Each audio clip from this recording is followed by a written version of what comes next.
में आपका स्वागत है। मैं हूं आपके साथ विशाल कालरा। लोकसभा चुनाव में कांग्रेस की करारी हार के बाद राहुल गांधी को अंग्रेजों की याद आ गई है। चुनाव प्रचार में मोदी सरकार पर लगातार हमला करने वाले राहुल गांधी लगता है अब चुनावी महासमर से निकल नहीं पा रहे। राहुल उस मोदी सरकार की आलोचना करने से बाज नहीं आ रहे जिससे जनता ने प्रचंड बहुमत से दोबारा सत्ता सौंपी। राहुल ने मोदी सरकार की तुलना ब्रिटिश राज से की है और कहा है कि पार्टी के 52 सांसद अब कांग्रेस के लिए इंच इंच की लड़ाई लड़ेंगे। वहीं सोनिया गांधी ने एक बार फिर राहुल गांधी पर भरोसा जताया, उन्हें निडर बताया और इन सब के बीच बीजेपी ने सवाल किया है कि जब जनता ने कांग्रेस को चुनाव में नकार दिया तो वो इसका गुस्सा बीजेपी पर क्यों निकाल रहे हैं।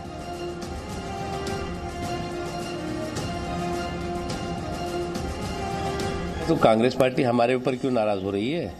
जनता ने उसे जनादेश नहीं दिया। जो लोकसभा में एक रूल है, एक नियम है, उसके तहत जितनी संख्या होनी चाहिए उसी के आधार पर जो है वो नेता विरोधी दल बन सकता है। तो हमसे क्यों शिकायत कर रहे हैं? जनता ने आपको जनादेश नहीं दिया, आपकी नकारात्मक भूमिका के कारण आपका यह हश्र हुआ, तो हम क्या करें? उनको ब्रिटिश राज की तुलना के पहले ब्रिटिश राज का इतिहास पढ़ना चाहिए। भारत के स्वतंत्रता आंदोलन और गांधी के जो रहा है कि गांधी वाग्मय और गांधी का जो सत्य का खोज जो गांधी जी करा, उनको पढ़ना चाहिए। तो लड़ाई सरकार से है, लेकिन अंग्रेजों की याद लोकसभा चुनाव में हार के बाद क्यों आ रही है? बड़ी बहस हम क्यों करने जा रहे हैं? आज के बड़े सवाल क्या हैं? आइए सबसे पहले आपको इन सवालों के बारे में बताते हैं। अमेठी में हार के बाद राहुल को आखिर अंग्रेजों की याद क्यों आ रही है? मोदी सरकार की तुलना अंग्रेजों से करने का मतलब क्या है? मोदी से हारे तो अब कांग्रेस क्या अंग्रेजों के सहारे है? मोदी सरकार से लड़ने के लिए अंग्रेजों का सहारा क्यों? कांग्रेस के लिए इंच इंच की लड़ाई की नौबत आ गई है। 52 सांसद हैं, अब विपक्ष के नेता के लिए दावा नहीं कर सकते और अब बात कर रहे हैं इंच इंच की लड़ाई की। और पार्टी की हार पर राहुल गांधी, सोनिया गांधी का अब भी राहुल गांधी पर एतबार कायम है। उन्हें निडर नेता बताया जा रहा है, उन्हें विजनरी बताया जा रहा है। तो ऐसे में राहुल गांधी की भूमिका आने वाले दिनों में क्या होगी? और 52 सांसदों के सहारे संविधान की लड़ाई लड़ेंगे राहुल गांधी। कौन कौन से खास मेहमान हमारे साथ चर्चा में जुड़ रहे हैं, परिचय आपको करवा दें। हमारे साथ भारतीय जनता पार्टी से यशवी राघव साहब हैं, साथ ही साथ टी.आर. रामाचंद्रन साहब वरिष्ठ पत्रकार हमारे साथ हैं यहाँ पर स्टूडियो में। आशुतोष मिश्रा पॉलिटिकल एनालिस्ट हमारे साथ अब से कुछ देर में जुड़ेंगे और अशोक भारती साहब भी हमारे साथ इस बहस का हिस्सा हैं। सबसे पहले यशवी राघव साहब, ये अंग्रेजों के शासनकाल से तुलना करना मोदी सरकार की क्या बताता है? कांग्रेस आखिरकार अब किस स्तर तक आ गई है? क्योंकि विपक्ष के नेता के लिए दावा तो नहीं कर सकते, कांग्रेस ने खुद कह दिया हम कर भी नहीं रहे हैं, लेकिन मोदी सरकार की तुलना अंग्रेजों के शासनकाल से और यह कहना कि कोई संस्थान आपका साथ नहीं देगा, हमें इंच इंच की लड़ाई लड़नी पड़ेगी। देखिए विशाल जी, किसी भी राजनीतिक दल का जो सबसे बड़ी पूंजी होती है वो जनता का विश्वास होता है। लेकिन कांग्रेस के प्रति जब से इस देश की जनता ने विश्वास खोया है, उसके झूठ और फरेब को पहचान कर देश की जनता ने विश्वास करना बंद किया है, तब से कांग्रेस की हालत क्या होती है? कहते हैं विनाशकाली विपरीत बुद्धि। उसने देश की जनता पर विश्वास करना छोड़ दिया है, देश के संवैधानिक संस्थाओं पर विश्वास करना छोड़ दिया है। यहां तक कि आपने एक विषय और मैं जोड़ूंगा, आपके इंट्रो में नहीं आया, कि मैडम सोनिया गांधी ने कल जब धन्यवाद किया वोटर्स का, तो 13 करोड़ देश की जनता का धन्यवाद किया। वह 13 करोड़ वोट बैंक जिन्होंने कांग्रेस को वोट दिया। वहीं प्रधानमंत्री श्री नरेंद्र मोदी जी चाहे कोई वोट दे या ना दे, वो 130 करोड़ की जनता की बात करते हैं। दूसरी बात, उन्होंने कहा कांग्रेस के लिए इंच इंच की लड़ाई लड़ेंगे। अगर वो ये कहने की बजाय वो यह कहते कि देश के हित में, राष्ट्र हित में जो भी केंद्र सरकार, भाजपा सरकार निर्णय लेगी उसमें हम कंधे से कंधा मिलाकर सहयोग करेंगे, तो बड़ा अच्छा लगता। वो कहते कि हम इंच इंच देश में भ्रष्टाचार के खिलाफ लड़ेंगे, तो देश की जनता को अच्छा लगता। वो कहते कि हम इंच इंच जातिवाद के खिलाफ लड़ेंगे, तो देश की जनता को अच्छा लगता। वो तो आपको अंग्रेजों के शासनकाल से तुलना कर रहे हैं ना, वो तो कह रहे हैं स्थिति इतनी खराब है। मैंने कहा ना, उनकी मानसिक संतुलन खो बैठे हैं। स्थिति क्या है? उन्होंने सोचा हुआ था, जिस प्रकार से कई वर्षों तक देश के संवैधानिक संस्थानों को उन्होंने, सुप्रीम कोर्ट ने कहा था, तोता शब्द इस्तेमाल किया था, जिस तरह से पग्गू बनाया हुआ था, वो सोचते हैं कि अब भी वह हालत है। आज हर संस्था, हर संवैधानिक संस्था जिस प्रकार से निष्पक्ष रूप में काम कर रही है, तो देश की जनता देख रही है। देश की जनता का विश्वास जीतना आवश्यक है। कांग्रेस के राष्ट्रीय अध्यक्ष या कांग्रेस के जो पितामह हैं, वो लोग विश्वास करें ना करें, लेकिन देश की संवैधानिक संस्थाओं पे, मोदी जी पे और सरकार पे देश की जनता का विश्वास। आशुतोष मिश्रा, ये अंग्रेजों का शासनकाल लोकसभा चुनाव हारने के बाद अचानक से कैसे याद आ गया?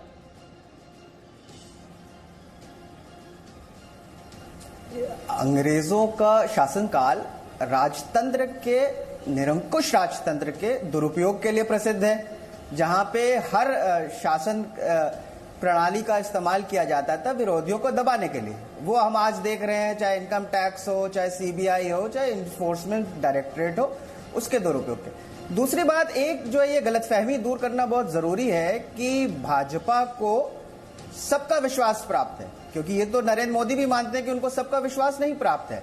उनको जो है बहुमत मिला है first pass the post system की वजह से। वो जितने लोगों ने भाजपा के लिए वोट किया है उससे 1.5 गुना लोगों ने भाजपा के विरुद्ध वोट किया है। ये याद कर रखिए और ये भ्रम ना फैलाया जाए कि भाजपा को जनादेश प्राप्त है, बहुमत है। नहीं तो ये जनादेश नहीं है, मतलब यहाँ राहुल गांधी जो बात कर रहे हैं, नहीं है ना, ये मतलब लोकसभा चुनाव में 300 सीटें जीतना जनादेश नहीं है, बहुमत है। लोकतंत्र की जो चुनावी प्रक्रिया है उसके तहत सरकार ऐसे ही बनती है या कोई और तरीका है सरकार बनाने का, आप बता दीजिए। जितने लोगों ऐसे ही कांग्रेस पार्टी ने भी सरकार बनाई थी या कोई और तरीका था सरकार बनाने का? भाजपा के विरुद्ध वोट दिया है। एक एक करके यशवीर राघव एक एक करके बात पूरी कर लेंगे। समय आप निंदा कर सकते थे, किसी ने रोका? पूरी कीजिए, बात पूरी कीजिए।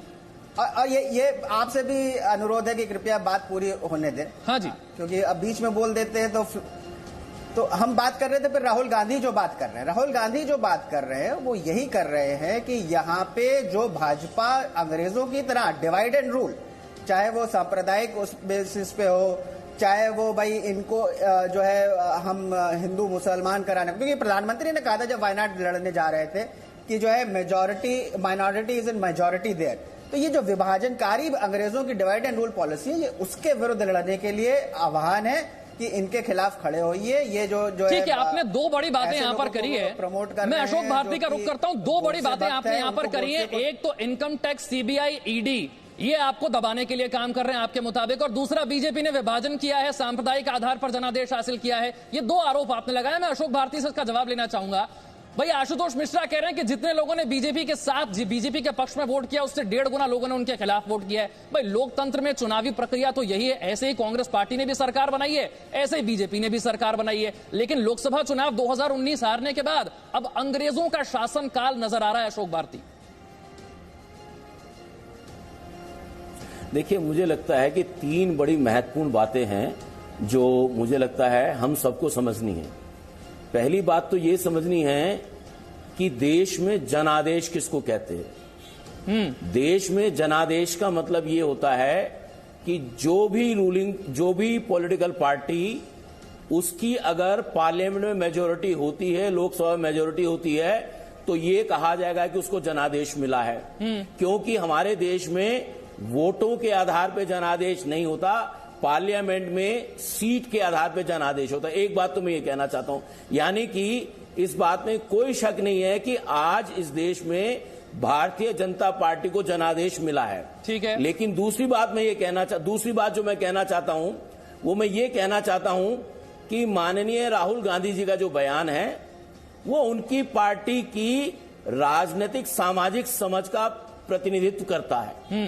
और उन्होंने ये तय किया है कि हम विपक्ष के नेता की मांग नहीं करेंगे। बहुत अच्छी बात है, कोई उसमें चिंता की बात या कोई ऐसी बात नहीं कि उन्होंने कोई ऐसी बात कही हो। उन्होंने ये कहा है कि वो लड़कर जनता के अधिकारों की बात करेंगे। मुझे लगता है इसमें कोई ऐसी मैं अंग्रेजों के शासनकाल से तुलना करने पर यह सवाल पूछना चाहता हूं कि लोकसभा का चुनाव हारने के बाद अचानक से अंग्रेजों का शासनकाल क्यों नजर आ रहा है? नहीं, मैं उस पर भी आ रहा हूं, मैं उस पर भी आ रहा हूं। आप मेरे को इजाजत तो देना। ठीक सर, बात पूरी कीजिए। दूसरी बात ये, तीसरी बात ये कि किसी भी राजनीतिक दल को, जैसे भारतीय जनता पार्टी को इस बात का अधिकार है कि वो मुगलों का इस्तेमाल करे, वैसे ही कांग्रेस को भी इस बात का अधिकार है कि वो भारतीय जनता पार्टी की सरकार को अंग्रेज कहे, मुगल कहे, हिंदू कहे। मुझे नहीं लगता कि इसमें राजनीतिक समझ का कोई इशू है। वो अपने कॉन्स्टिट्यूएंसी को मोबिलाइज करने का तरीका है। ठीक है, कांग्रेस अंग्रेजों को, ठीक है, भारतीय जनता पार्टी को अंग्रेज बता के अपनी कॉन्स्टिट्यूएंसी को मोबिलाइज करना चाहती है। मैं मानता हूं उसमें कोई गलत बात नहीं। ये वैसे हास्यास्पद है। मैं रामाचंद्रन साहब के पास आऊं, उससे पहले यशवीर राघव भाई, अपनी कॉन्स्टिट्यूएंसी को एड्रेस करने के लिए कांग्रेस पार्टी को लगता है कि भाई अंग्रेजों के शासनकाल से तुलना कर दी जाए तो यही तरीका है अपनी कॉन्स्टिट्यूएंसी को एड्रेस करने का। भारत में ऐसे कौन से लोग हैं और ऐसी कौन सी कॉन्स्टिट्यूएंसी एड्रेस करना चाहती है कांग्रेस पार्टी जहां पर उसे अंग्रेजों का शासनकाल की तुलना कर दी पड़ती? विशाल जी, दुर्भाग्य है, अंग्रेजों का जब शासन था तो उनका एक ध्येय था डिवाइड एंड रूल पॉलिसी, जिसके आधार पर उन्होंने इतने वर्षों तक इस देश पर राज किया। धर्म के आधार पर और जाति के आधार पर इस देश को किसने बांटा? देश की जनता ने देखा है। लगातार जिस प्रकार से इतने साल शासन किया, बंटवारे के आधार पर किया, कांग्रेस ने किया। दूसरी बात, उनका टारगेट होते थे गरीब लोग, जो कमजोर लोग थे उनको टारगेट करके वो उस पर आधिपत्य स्थापित करते थे। यही स्थिति कांग्रेस की रही है, हमेशा गरीबों को टारगेट करना, गरीबों को गरीब रखना, कांग्रेस की हमेशा यही सोच लिया है। तीसरा उनका था फ्री की चाय पिलाकर उन्होंने चाय का बिजनेस शुरू किया। गलत क्या किया वो नहीं ने किया सर, अब तो जनादेश आपके पक्ष में है ना। 500,000 रुपए के नहीं, यशवी राघव और अब न्याय के नाम पे वही प्रलोभन देने का प्रयास किया जो देश की जनता ने नकार दिया।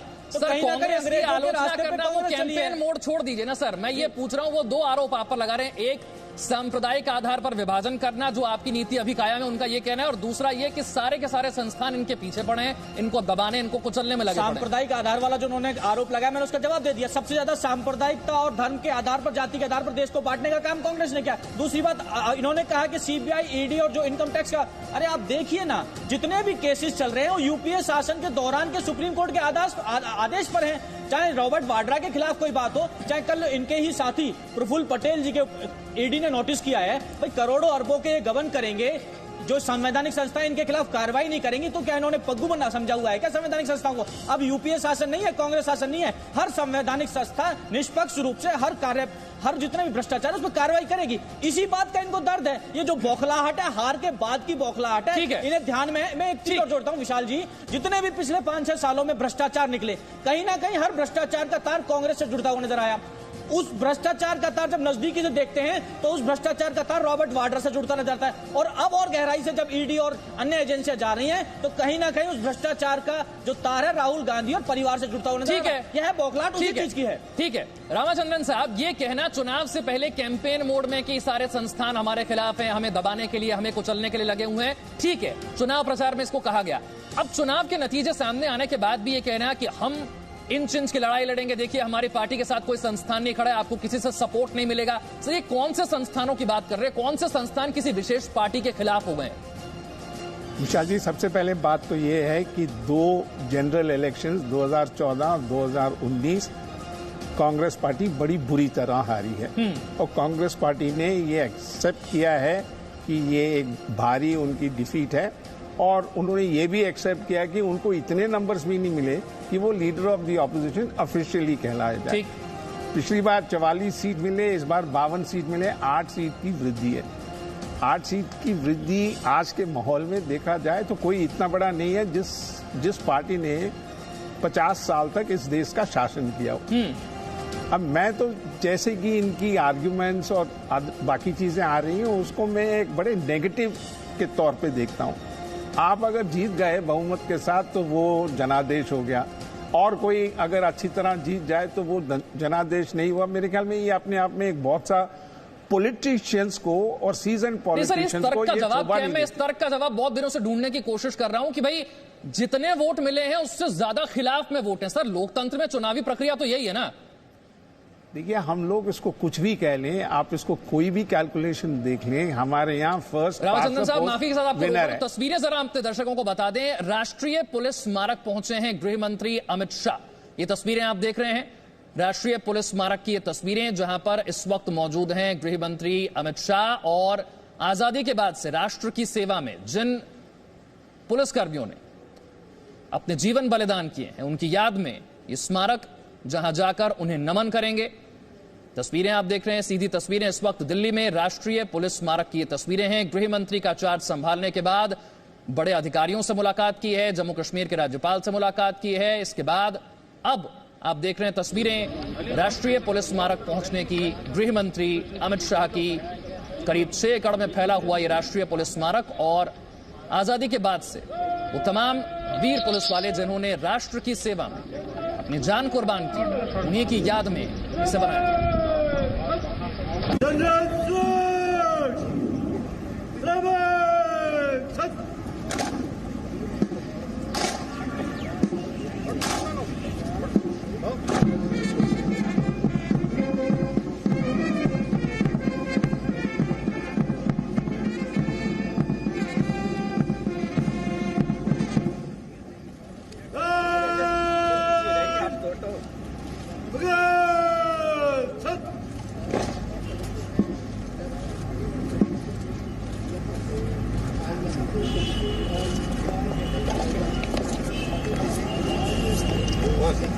भाई साहब भागो जल्दी।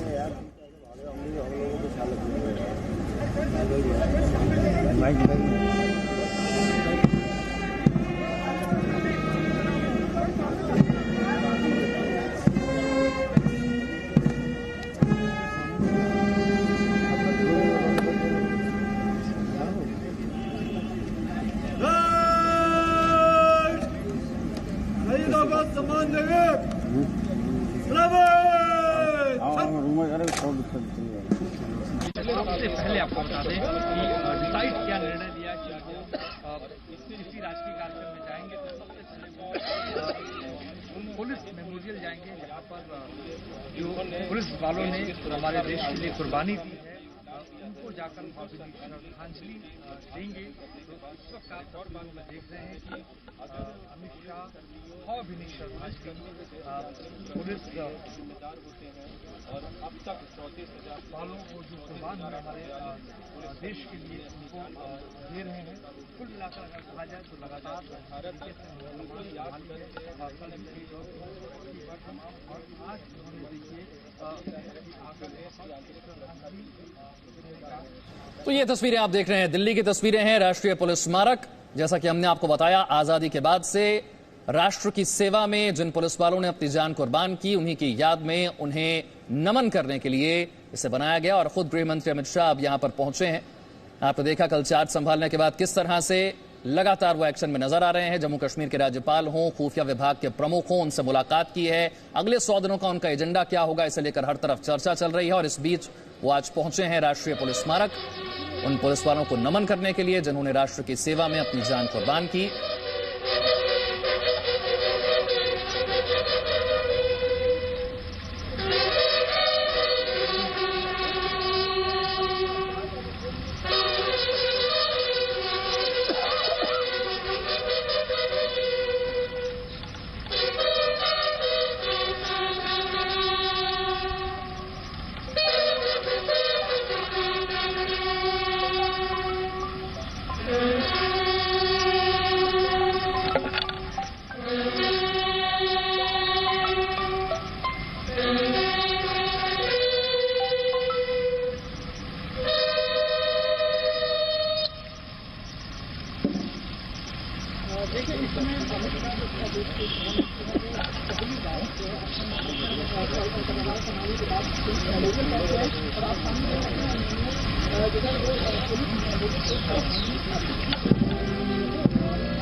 पुलिस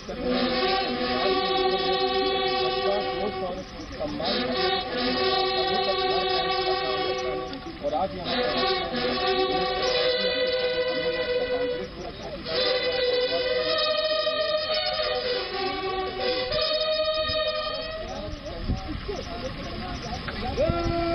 इधर चले जाओगे, नहीं जा पाओगे फिर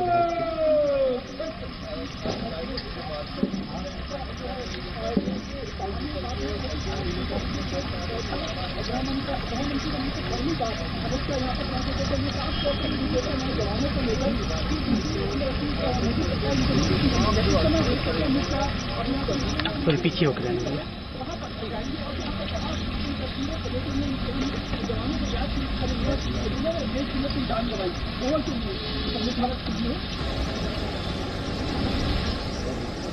तो तस्वीरें आपने देखी दिल्ली में राष्ट्रीय पुलिस स्मारक पहुंचे गृह मंत्री अमित शाह। थोड़ी देर में हम वापस लौटेंगे और अपनी चर्चा को आगे बढ़ाएंगे। चर्चा इस बात पर कि लोकसभा चुनाव में हार के बाद आखिरकार क्यों राहुल गांधी को मोदी सरकार की तुलना अंग्रेजों के शासनकाल से करनी पड़ गई और कांग्रेस पार्टी के लिए इंच इंच की लड़ाई का मतलब क्या है। सभी खास मेहमान हमारे साथ बने हुए हैं, फौरन हाजिर होंगे, बने रहिए हमारे साथ।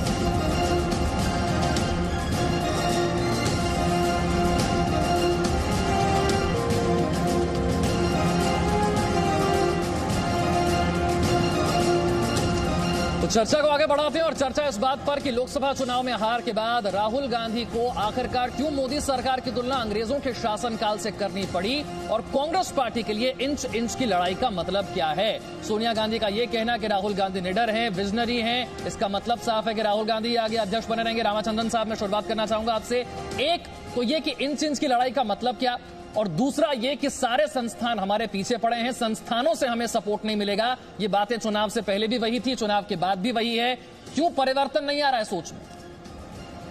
ये बहुत, देखिए, आप अगर 2 इलेक्शंस लगातार हार जाएं, हाँ, तो ये अपने आप में एक संदेश अलग सा ही देता है। आपको क्यों नहीं वोट मिले, इस पे तो आप इंट्रोस्पेक्शन करिए।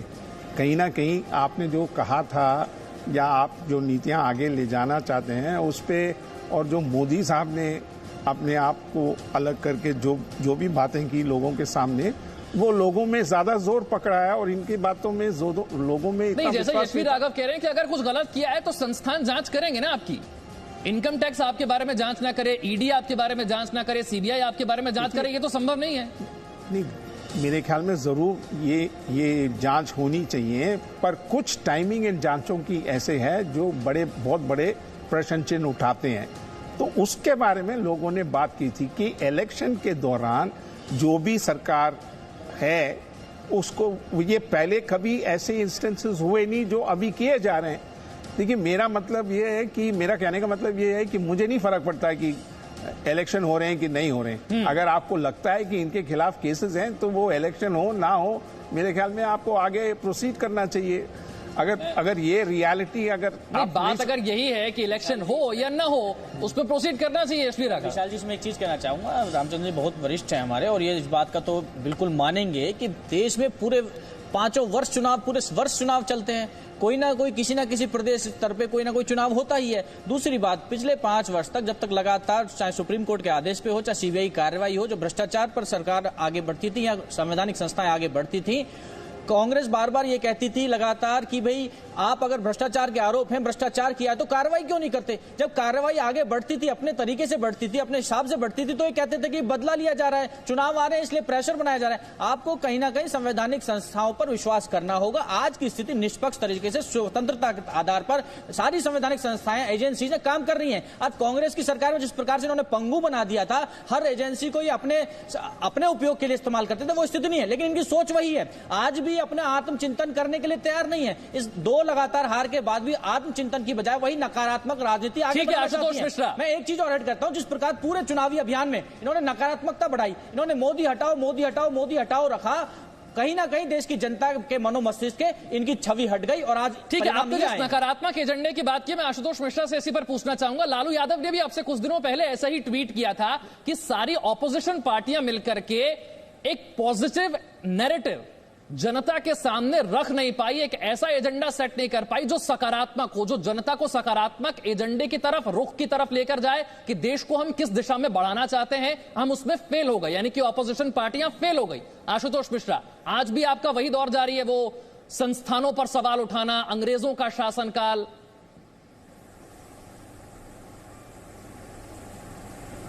देखिए, आपको सबसे पहले खबर देना चाहूंगा कि अभी कर्नाटक में जो है काफी लोकसभा एमपी सब बीजेपी ने अच्छा किया है, लेकिन परसों वहां पे जो है लोकल बॉडी इलेक्शंस हुए मई के अंत में, वहां पे कांग्रेस नंबर 1 आई है और कांग्रेस और जेडीएस ने मिलकर बीजेपी को जितनी सीट्स मिली है करीब उससे दुगनी सीटें जीती हैं। ये 1 महीने में फर्क आया है, क्योंकि जो लोकसभा के इलेक्शंस थे उसमें जो है पुलवामा टेरर अटैक, जो आतंकवादी हमला हुआ था, उसको मुद्दा बनाया गया। आम आदमी के बातों को मुद्दा नहीं बनाया गया। जो कि बात होती थी कि किसानों को हालत खराब है, नौकरियां नहीं है। अब देखिए ये विधानसभा में सरकार साल में जो है सबसे बदतर हालत है। आगे अगर आगे बढ़े, कहिए सर, कहिए। क्या मैं बोल सकता हूं? जी बोलिए बोलिए। फिर हम लोग बात करते हैं कि जो है कैसे जो है संवैधानिक कैसे संस्थाओं का दुरुपयोग होता है। एक बहुत छोटा सा मैं उदाहरण दूंगा इसमें कि एक केस जिसमें जो है राहुल गांधी और Sonia Gandhi, national Herald case है, चल रहा है। उसमें दिसंबर में central board of direct taxes, जो कि इनकम टैक्स का जो है बॉडी हैंडल करता है, उसने एक जो है सर्कुलर निकाला जो कि अगर मान लिया जाता तो ये जो केस चल रहा है ये बेकार हो जाता। 4 दिन के अंदर वो सर्कुलर विड्रॉ कर लिया और वो था लेके शेयर्स इशू करने के मामले में। तो ये दिखाता है कि किस तरह से आप संस्थाओं का दुरुपयोग कर रहे हैं। सर, तो संस्था अगर संस्थान कुछ कर रहे हैं तो वो उनकी कार्रवाई का हिस्सा है। इसमें सरकार का रोल क्या है? इनकम टैक्स रेट्स में सर, अगर इनकम टैक्स कोई कार्रवाई करती है, ईडी कोई कार्रवाई करती है, सीबीआई कोई कार्रवाई करती है, तो ये संस्थान की कार्रवाई करने का तरीका है। इसमें सरकार क्या कर रही है? और कहा कि भाई आप जो रेड्स करा रहे हैं ये अनुचित है। तो रेवेन्यू सेक्रेटरी ने उस पे जो है जवाब जो है कहा कि आप हमारे साथ सहयोग करिए। जो झूठा आरोप लगाया मैं उसका जवाब देना चाहूंगा। ठीक है, चलिए ठीक है। आशुतोष जी, संस्था का दुरुपयोग वो होता है जो आप प्रदेश के ईमानदार मुख्यमंत्री तो कई घंटा सीबीआई बंद कमरे में पूछताछ करती है बिना किसी आरोप के, बिना किसी सबूत के। संस्थानों का दुरुपयोग वो होता है, संस्थानों का दुरुपयोग वो होता है जब आप केंद्र की सरकार बचाने के लिए यूपी जैसे राज्य, बिहार जैसे राज्यों में वहां की जो क्षेत्रीय दलों की सरकार है उन्हें ब्लैकमेल करते हैं सीबीआई के नाम से। संस्थानों का दुरुपयोग होता है। नेशनल हेराल्ड केस में, नेशनल हेराल्ड केस में जुलाई में लिया जाएगा। बेटा आपको मालूम नहीं है जिस मामले की आप बात कर रहे हैं, सुप्रीम कोर्ट में वो मामला जुलाई में फिर लेगा। आप जनता को आधी सूचना ना दें। संस्था है आशुतोष जी, आप किसी पे तो विश्वास कीजिए ना। आप सीबीआई पे विश्वास करते, ना इनकम टैक्स डिपार्टमेंट में विश्वास करते, ना ईडी पे विश्वास करते, ना सुप्रीम कोर्ट पे विश्वास करते। देश की जनता पे तो विश्वास कीजिए। आज आप बचाने के लिए भ्रष्टाचार का जो आरोप कहते हैं उसके बाद पेपर पाए गए, उसके मामले में सुनवाई फिर होगी। 10 गुना लोगों ने बार बार तो क्या कांग्रेस को देश छोड़ देना चाहिए? लेकिन आपका हम सम्मान करते हैं, आपके बावन सांसदों का सम्मान है। आप जनादेश का सम्मान कीजिए आशुतोष जी।